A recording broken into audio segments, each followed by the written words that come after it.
올해는 순창 출신으로 조선 후기의 대표적인 지리학자이자 실학자인 여암 신경준 선생 탄신 300주년이 되는 해입니다.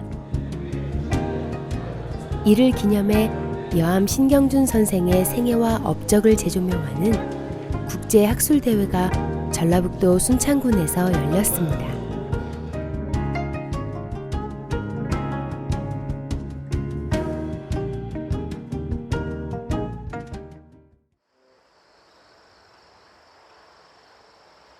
여암 신경준. 그는 신숙주의 동생으로 세조에 협력치 않고 순창에 내려온 귀래정 신말주의 10대 손이었습니다.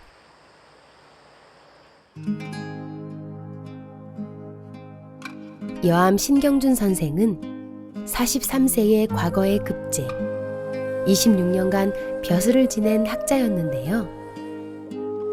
여암 선생은 동국문헌비고 여지고, 운해 훈민정음 등 25가지 이상의 저술로 실학과 국학의 토대를 세운 것으로 평가되고 있습니다.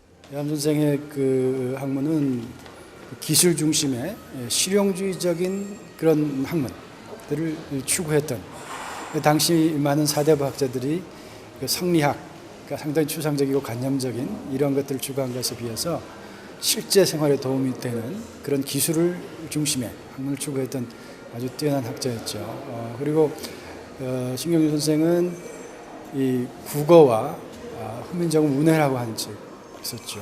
그다음에 국사, 그다음에 국토라고 하는 이 세 가지 연구들을 했습니다. 오늘날 흔히 얘기하는 이 국학의 토대를 처음으로 놓은 그런 아주 뛰어난 학자라고 볼 수가 있습니다.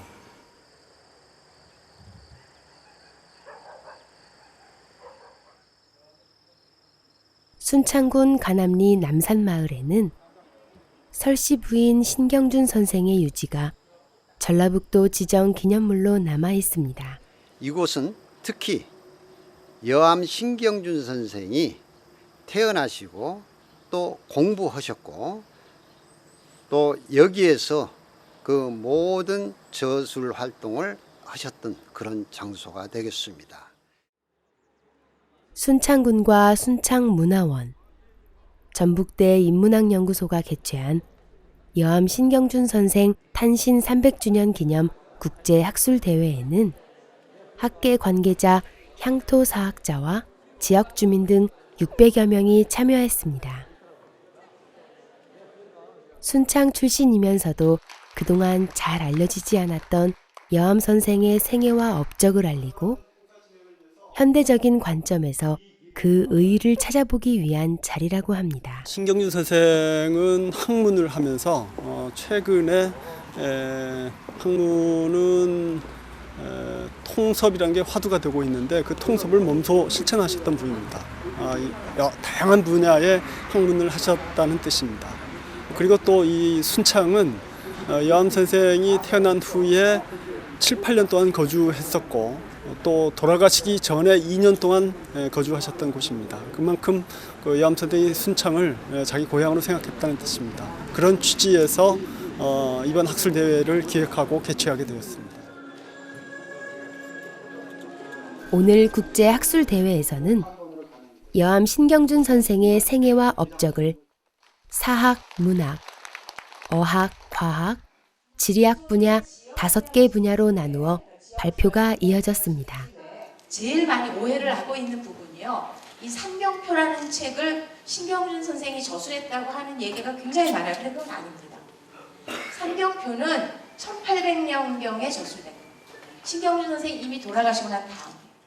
여암 선생은 특히 동국문헌비고 여지고 17권 저술 등 당시 도로망과 국방지리까지 포함한 저술을 남겨 지리학 분야에 큰 업적을 남겼습니다. 조선시대 실학자 중에서도 그리고 조선시대 학자 중에서 여암 선생님만큼 국토에 대한 종합적 이해와 인식을 가지신 분이 없다고 생각합니다. 조선시대 학자 중에서는 물론이고요. 우리나라 전시기를 통해서 이렇게 방대하게 다양한 방면에 걸쳐서 국토의 여러 측면, 즉 자연지리에 관련된 산과 하천, 또 유통과 도로에 관련된 도로고, 차제책, 사연고 이런 책들, 그리고 행정구역이라든가 국방과 관련된 여지구에 정리된 여러 사상들, 이런 것들을 통해 볼 때 조선후기의 가장 탁월한 지리학자다라고 생각을 합니다. 목적의 일부인 군의 훈민정음에 대해 순수히 현대 언어학, 특히 중국어학의 관점에서 비견을 비력감과 동시에 이 학술대회를 통해서 여암 선생의 업적에 대한 많은 가르침을 받고자 합니다. 또한 여암 선생은 운의 훈민정음으로 중국 한자음을 훈민정음의 초성, 중성, 종성 이론으로 분석하면서 중국과 한국 한자음의 괴리를 통일적으로 설명하려 했는데요. 현대 언어학의 관점에서 볼 때 놀랄 만큼 과학적인 저술이라 할 수 있습니다. 예를 들어서 한국 사람은 받침과 첫소리가 같다는 것은 글자를 몰라도 예를 들어서 몸하고 몸이 할 때 득의 미음이 같다는 것은 한국어 구조가 그러다 보니까 그렇게 되는데 중국어나 일본어에는 그런 게 없습니다.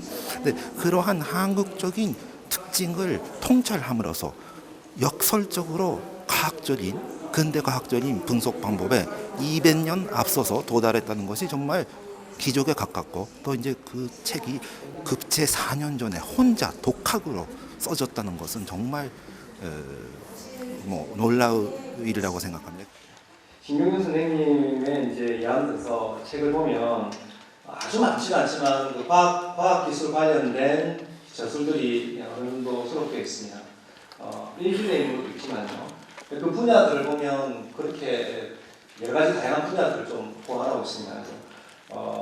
그 천문학 관련된 천문 관측 기구, 천문학 관련된 기구를 만든 것과 관련된 저술도 있고요. 그리고 앞에 양봉생 여암 선생의 저술 중에는 과학기술과 관련된 여러 분야의 지식들이 수록되어 있는데요.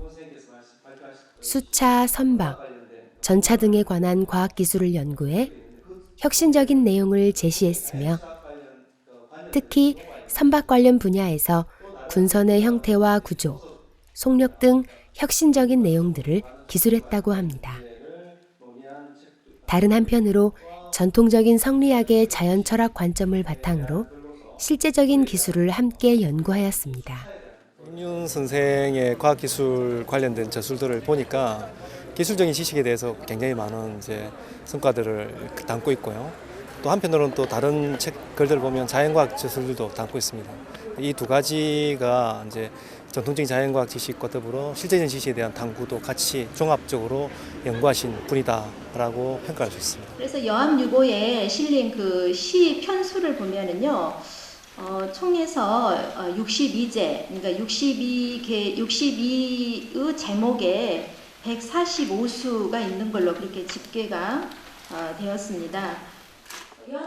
신경준 선생의 문학은 결국 시로 총칭되는데요. 여암 유고에 따르면 여암의 시는 총 145수에 이릅니다. 편수에 비해 다양한 실험적인 모습을 보여준다는 점에서 괄목할 만한데요. 18세기 조선시대에 이미 짜여져 있던 형식적 시의 틀보다는 개성적이고 상대주의적인 시각을 작품을 통해서 잘 보여주고 있습니다. 여암 선생은 그 형식을 굉장히 그 한시를 지을 때 이 형식적인 어떤 측면을 좀 이렇게 깨트리고자 하는 그런 어떤 의식이 좀 강했습니다. 그래서 총체적으로 보자면 이런 어떤 그 여암 선생이 추구한 그 시를 통해서 보여주려고 했던 그런 모습들은 18세기의 어떤 그런 상황에서 보자면은 근대적인 그런 모습이라고 그렇게 결론을 지을 수 있겠습니다.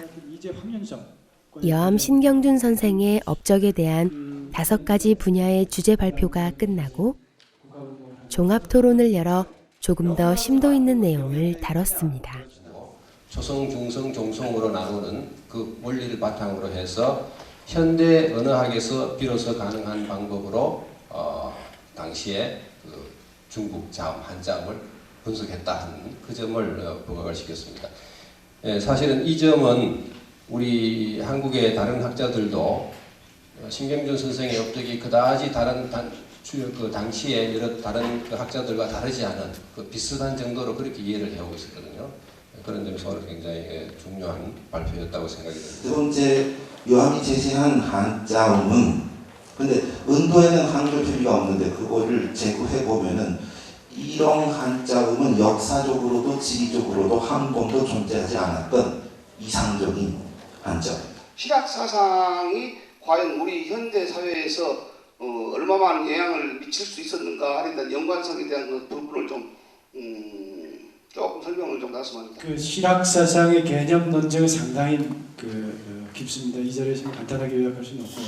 다만 한 가지 지적하고 싶은 것은 실학은 당대 용어가 아니고 조선욱이 그 여함 선생이나 다산 정영 선생이나 자기 학문을 실학이라고 얘기한 적은 없습니다.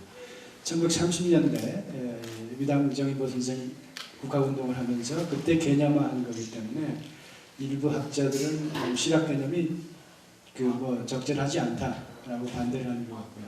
저는 굳이 그럴 필요는 없다.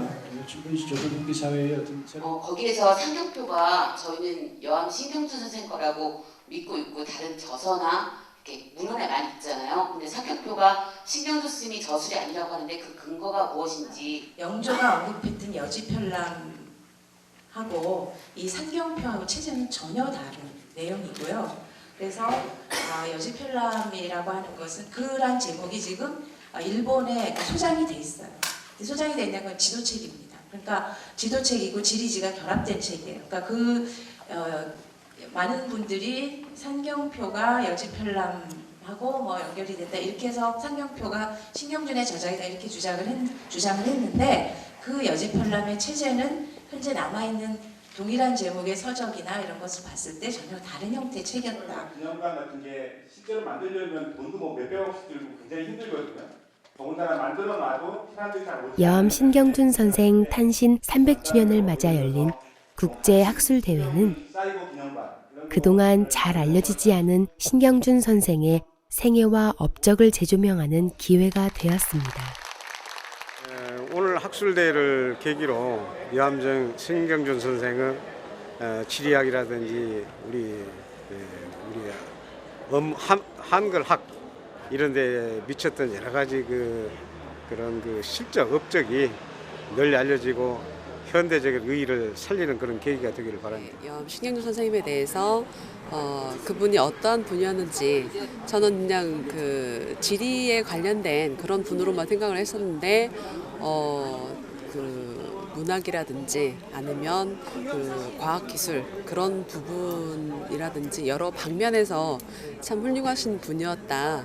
그러한 그거를 새삼 좀 느꼈고요. 이 고향에서 태어나신 분이 그렇게 훌륭하신 분이 계셨는지 참 몰랐는데 오늘 정말 여러 가지 좋은 말씀을 많이 들었습니다. 정말 이렇게 훌륭하신 분이 계신 것이 마음이 그냥 아주 흐뭇합니다. 순창이 낳은 조선 후기 대표적인 지리학자이자 실학자인 여함 신경준 선생. 넓고 깊은 지식과 지혜로 탐구한 도전의 결과물은 현대인들이 가늠해도 실로 놀랍습니다. 여함 신경준 선생의 업적을 기리고 형식과 규범을 넘어 학문에 정진하는 정신을 본받아 이를 이어가는 노력들이 계속된다면 지식과 과학을 책 속에만 가두지 않고 세상을 변화시키고자 했던 여함 선생의 정신은 고향 순창군을 나아가 대한민국을 더욱 빛낼 것입니다.